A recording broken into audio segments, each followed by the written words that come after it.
WMAL in Washington, D.C. Dan, you're on the Savage Nation. Go ahead, please. Hi, Michael. First of all, I love your music that you play. Thank you. I called about Sean Hannity, and it's amazing. Several months ago, normally coming home from work, I have Sean Hannity on the radio. And I just got to the point where I just couldn't take him anymore, and I just turned a rock and roll station.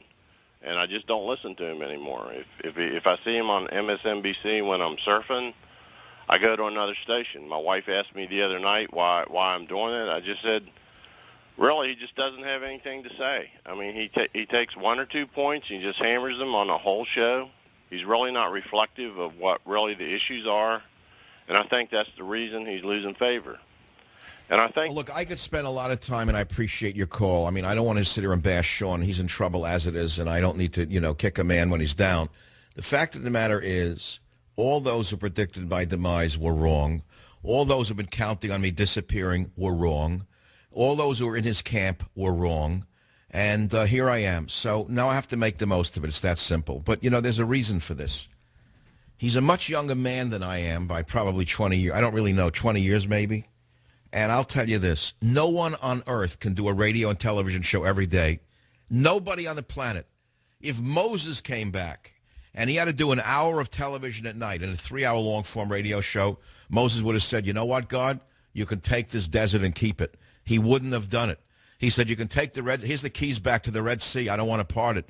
I'll tell you what, I'm going out the other side of the sea. I'll tell you to close the seas.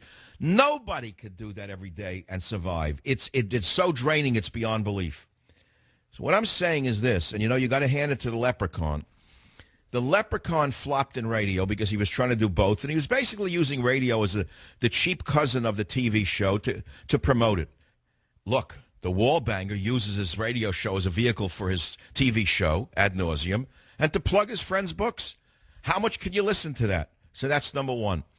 But the Leprechaun, to his credit, realized that if he wanted to thrive in the media, he better make a choice between one or the other. And he wisely chose to remain king of cable television. You got to hand it to him. He knew what to do. He wasn't greedy. He also wasn't foolish. He had the discernment to understand you can't do both well. You can probably do both, but not both well. And that's a lesson for everyone listening to the show. You are tempted to do it all. You can't do it all. And radio is probably the most demanding of all because you really have to use your brains. You have to use your brain for hours and hours at a time.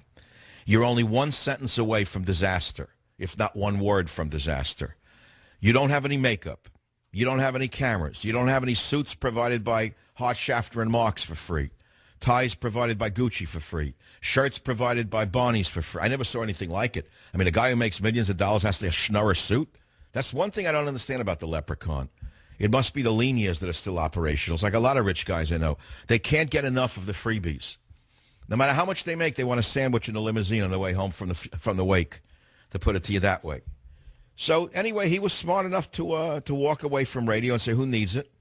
And he's number one in television, and I think Sean hasn't learned that lesson yet. Maybe he will. I think he ought to make a decision. If I were him and I'm not him and he's not listening to the show, or someone will tell him what I said, I would drop the radio show altogether and I'd focus only on television. He's still a young man. He still has a long life ahead of him. God bless him. He should do that and or run for office. He should be a senator from Florida. I'd even vote for him. I have a house in Florida. I'd even campaign for him. He'd be happier as a glad-hander. Absolutely happier. He could give up this whole thing of the 2 things a day. One man's opinion.